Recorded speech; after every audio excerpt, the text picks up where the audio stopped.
Now, the weekly competition that goes on in the 1000 Minarets stage, I just said I'd point out again here for newer players or so, if you're using something like the DS Automobiles E10s or the Lotus Elite Sprint, just know that this track is really, really dependent on top speed. So you can pull out a decent time with those cars, but you'll probably find yourself in the top 25% at best. If you want to kind of go for the 10, 5, or 1% in this event, you'll want to be making use of the Mercedes-Benz AMG. If you look at the top 100 times in the leaderboards, it's all this car.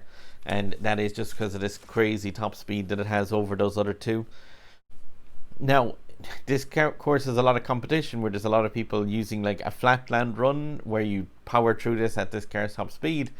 But really, if you want to get into the kind of top 5 and 1% area, you need to make use of some of these barrel roll ramps around the place because, yeah, like I said, there's a lot of players who are just taking this car and running straight through the course, and you will probably place yourself in the middle of these. I'm going to try and go right at the start to fake the AI that direction, which they didn't buy. But the AI do want to go the direction that the human player goes in this, so they do try and follow you. But yeah, you're going to try and use all of these ramps if you can, the 4 along in the first area anyway. Now, like, obviously, depending on how comfortable you are with using the barrel roll ramps in this game, you're going to have to make a call yourself as to which one of these you're comfortable with using and which ones you're not. And if you're ending up inside in signposts and stuff like that, just maybe leave out that barrel roll. But yeah, you want to make use of as much of these as possible, like I said, to push yourself up from the other racers who are all just doing the flatland race through this course. Ooh, shockwave nitro. Didn't think I'd be able to build up that, so kind of not hit it at a perfect angle. It's not too bad though, as long as you hit the majority of them. Now here you want to put your car into a drift, but take the car out as soon as you actually have that nitro meter filled up. That way you can just drive this manually and get up to the 140 mark. Shockwave out to the 200.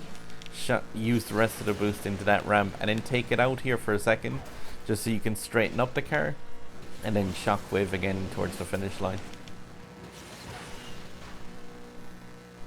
And across the line just over the 125.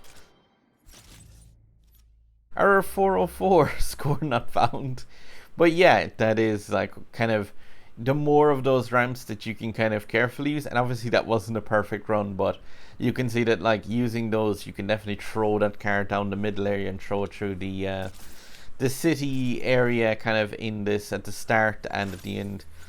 Still only a top 5% even with doing that. So again, just like if you're finding yourself up in the top 5% of the time like that, I might just leave it at that really, just because of the fact that yeah, again, if I go back and do this again and again and again, I might be able to get into the top 1% or so, but yeah, it is a difference of 10 tokens, so I think I'm happy enough with a 125 added for the time being. I'll see if I have spare tickets left, but we've got an upcoming new event as well coming in, so maybe I might come back to this if I've got some spare tickets at the time, but yeah, I just said I'd throw a run up and kind of show the pathway that, yeah, I make use of there to throw this car up into the 404 position. Okay, I'm gonna leave it at that, guys. There's a sub button over my head if you make use of any of the tips from these runs. Give that a click, please. And there's indie games up there where I take a look at.